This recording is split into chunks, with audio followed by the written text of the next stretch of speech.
welcome to the Paper Snob. This is Tara. Today I'm working on Rainbow Crush. This is a monthly hop that I host on my Facebook community group, and each month I choose a color and challenge the ladies who participate in this hop to use that color. My request is at least 75% of your layout be the chosen color. For the month of May, that color is purple. And I have a lot of different bits and pieces here on my desk from Discover and Create. And of course I'm going for the purpley bits. So I pulled out 2 sheets of the flower paper, not really sure why. This is what I'm going to use for my background because it's gorgeous. And then I've just got bits and pieces here.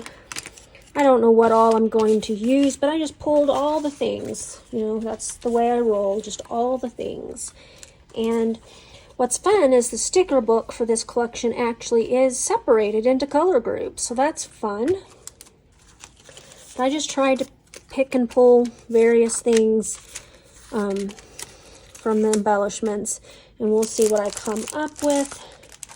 I know that I'm going to use this part for my title, possibly other stuff. A lot of my Discover and Create is unopened. Well, this is fun. Vicki Boutin always tends to share the colors that are in her collection that link to the distress colors or the distress oxides. These all look to be the distress colors, so that's fun. I just picked that up and put it in there. And then here's another sheet for fussy cutting. I may not have to get into that because I've got plenty of butterflies pulled from the embellishment pack. And then I've got this piece of kind of a grape purple.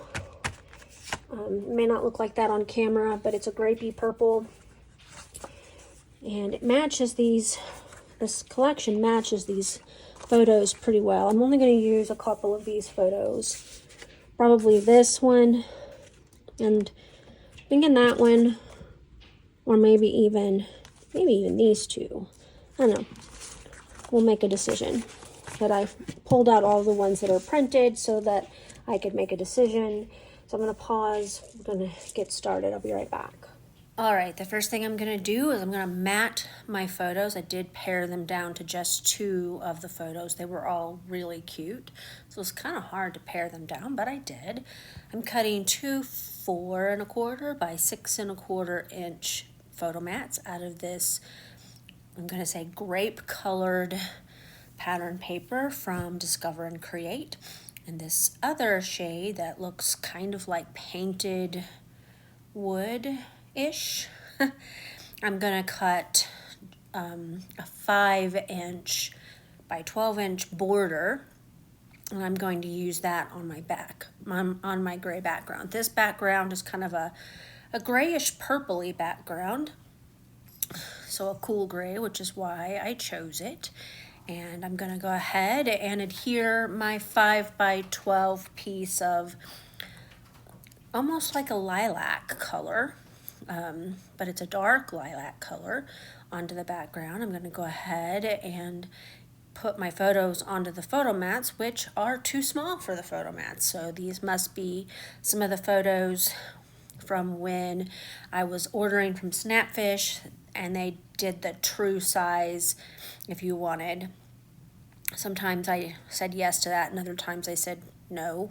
So I must have said yes this time. They're going to go roughly about here on the layout, and now I am going to add a little bit of mixed media with this paint.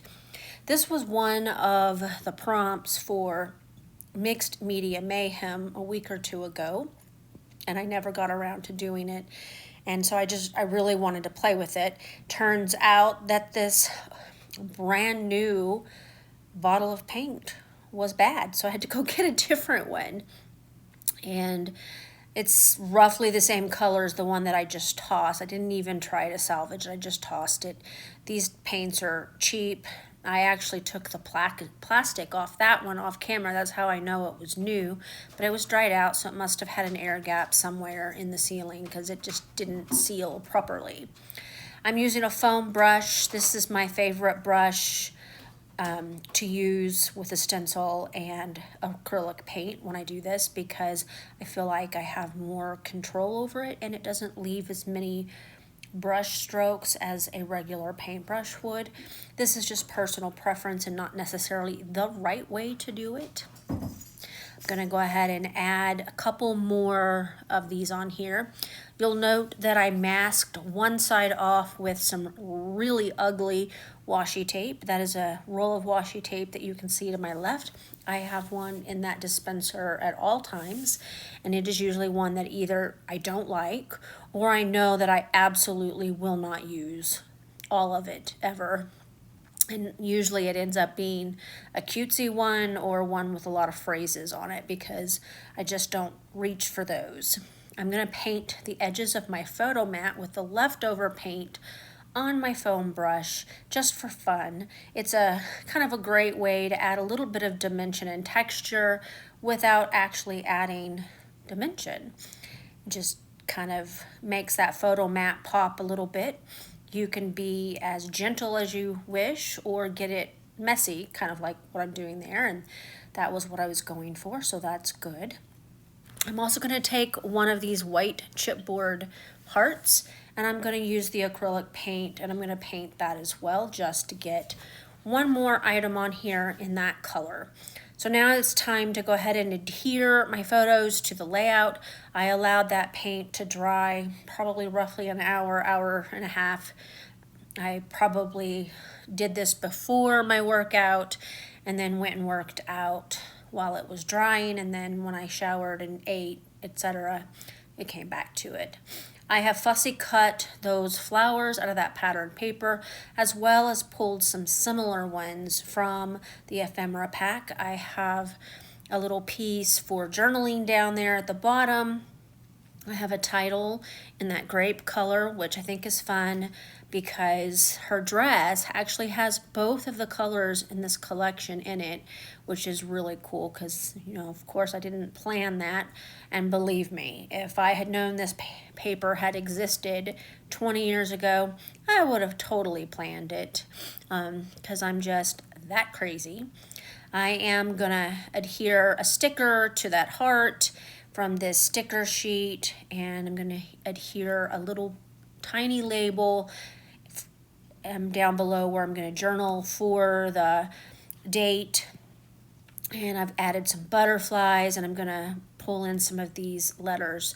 Now, I didn't really intend to make this layout fully monochromatic, but it is mostly. The only thing that is not in purple is that background, and then just some of the elements have a few other colors. So I still have followed my rule of 75% of the color choice for the month of May, which was purple. And of course there are all different shades from lilac all the way to a very deep purple that you can use. I'm trying to decide how I want that butterfly to end up on there, and I'm gonna pull out some of these stickers from this because I have so much of Discover and Create that I haven't really played with. So I just want to make sure that I reach and grab for several things from many of the different products that are in this collection.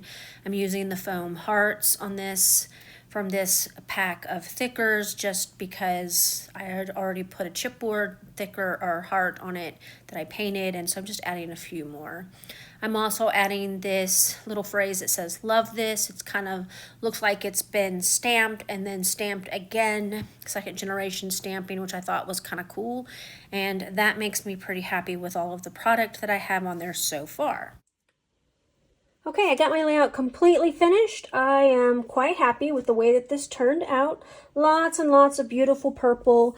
It was just funny to me that her little jumper that she's wearing in these photos have both of these shades of purple in it. That just kind of cracks me up. It's like it was meant to be. It was meant to be. So anyway, I'm glad that I discovered that this collection would work with this outfit and that I could use it for Rainbow Crush this month. I want to thank you for coming to my channel today. I really appreciate all of you who come here and watch my videos and leave comments. If you're new here, I would love to have you as a subscriber. Just click that button below. I put out 3 to 4 new videos per week.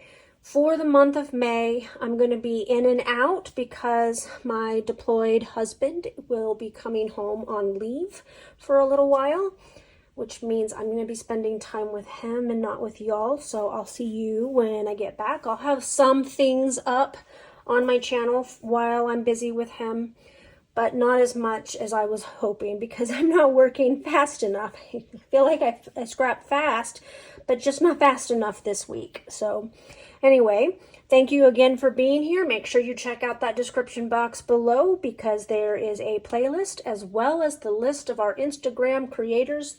Those are listed first.